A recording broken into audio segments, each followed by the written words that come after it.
Here you go, Dawn. If you feel like calling in, you are more than welcome. But speaking of that, also, so I got stuck in Miami. I forgot. Yes, went to the wedding. Supposed to come home on Monday. Monday. I don't know what. I'm sorry. Was there a fucking hurricane in New York? No.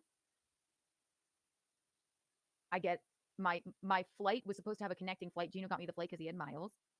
And then I get to the airport. I was laying on the beach with my friends, and I was like, "Oh my god, now I have to go. I'm so sad." I'm like, "God, I wish I could change my flight." Go to the airport. My first flight was supposed to be at 3:30, and I get there, and they're like, "Yeah, no, they changed it to you have a straight through flight at 8:50." I said, what? I could be in the sun right now. You didn't tell me at all. Nothing. You told me nothing. And they're like, okay, well, we'll put you standby on one flight. Stand by that flight. Nothing. They send me to a new flight. Stand by on the second flight. Get on the flight. Sit on the runway for 3 hours. 3 hours. And then they said, it's going to get better. We're going to be able to take off soon. I mean, they kept telling us that every 20 minutes. And going like, oh, this is anarchy. This is bedlam. This is bullshit. And then they said, now we have to go back to the gate because we're not allowed to keep you on the runway for any longer than 3 hours. And I'm like, and so you can choose to get off if you want. But before we even got to the runway, we all got a text on our phone that the flight was fucking canceled. Canceled. And I was not about to wait in that line and rebook my flight and wait in the airport. I went right back to the hotel.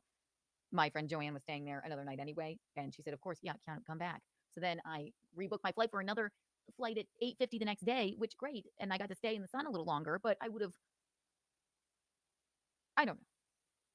Can you imagine if that lady were sitting on the runway with her nethers on the seat for 3 hours and then she had to get off of the plane? No.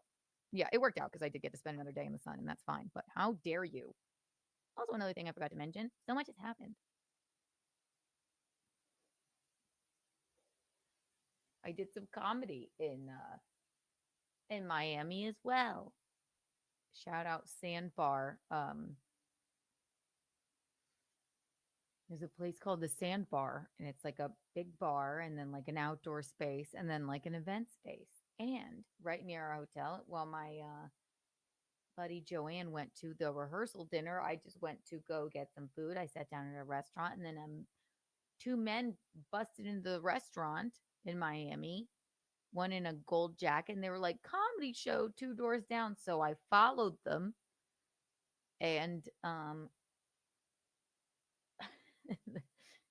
they're like, are you looking for a comedy show? I was like, I'm actually a comic. This is so unlike me, by the way. I closed out of my it is very unlike me to go and like ask for time or something. And I didn't really. They offered it. But so I had one glass of prosecco at the place across the street, and then they busted in, and then I followed them, and then they said, "Are you looking for a comedy show?" I was like, "I'm actually a comedian." Uh, they're like, "Show us your Instagram," and I said, "Here you go." They're like, "Do you want to do some time?" I was like, "But of course!" And it was marvelous. I was the only, it was me and like 5 black dudes, and it was a great show. So I accomplished so much in Miami. Should I move there? I just start a poll. Should move to Miami, and I went back like 50 times in the course of while I was there. It was a marvelous, marvelous show. Marvelous.